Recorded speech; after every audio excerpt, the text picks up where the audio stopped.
एक बार की बात है, राजा कृष्ण देव राय के दरबार में ईरान का व्यापारी आया। राजा ने कहा कि हमारे राज्य की ख्याति मध्य पूर्व के देशों में भी फैल रही है। यह व्यापारी अब शाही मेहमान है, इसके मेहमान नवाजी में किसी प्रकार की कमी नहीं रहनी चाहिए। व्यापारी को पूरे राज्य में घुमाया गया, उसको शाही पकवान खिलाए गए। रसोइया व्यापारी के लिए एक बर्तन में रसगुल्ले लेकर आया। वह व्यापारी से बोला कि राजा ने यह मिठाई आपको खासकर देने को बोला है, इसीलिए मैंने बड़ी मेहनत से आपके लिए इसे बनाया है। व्यापारी बोला कि मुझे इसे खाने की कोई इच्छा नहीं है, तुम मुझे इसकी असलियत बताओ, तभी मैं इसे खाऊंगा।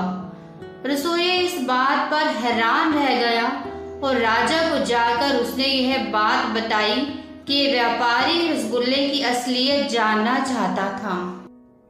राजा ने कहा कि वह हमारा शाही मेहमान है, इसलिए वह जो भी पूछ रहा है वह उसको बताना होगा। कल मैं दरबार में सभी से इसके बारे में पूछूंगा।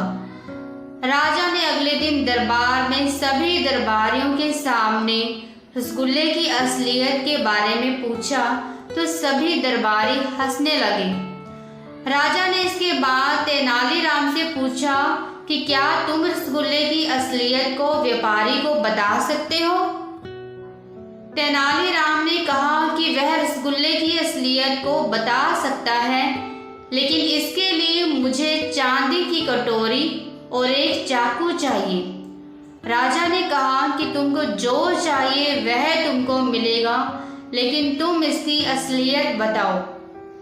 अगले दिन दरबार में तेनालीराम चांदी के कटोरे को मखमल के कपड़े से ढक कर लाया। उसने व्यापारी के सामने मखमल का कपड़ा हटाकर कहा कि यह है रसगुल्ले की असलियत। व्यापारी उसको बड़े ही मजे से खाने लगा। जब राजा ने देखा तो उसमें गन्ने के कटे हुए टुकड़े थे। राजा बोले, तेनालीराम, तुमने रसगुल्ले की असलियत कहकर व्यापारी को गन्ने के टुकड़े खिला दिए। तेनालीराम ने कहा कि महाराज, रसगुल्ला चीनी से बनता है और चीनी गन्ने से बनती है, इस तरह रसगुल्ले की असलियत गन्ना ही हुआ।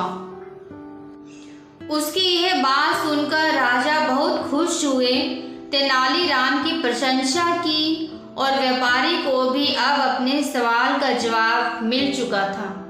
अगर आपको मेरी ये कहानी पसंद आई हो तो please like, comment and share करना मत भूलिए और चैनल को सब्सक्राइब करें। Thank you so much for watching. Thanks a lot.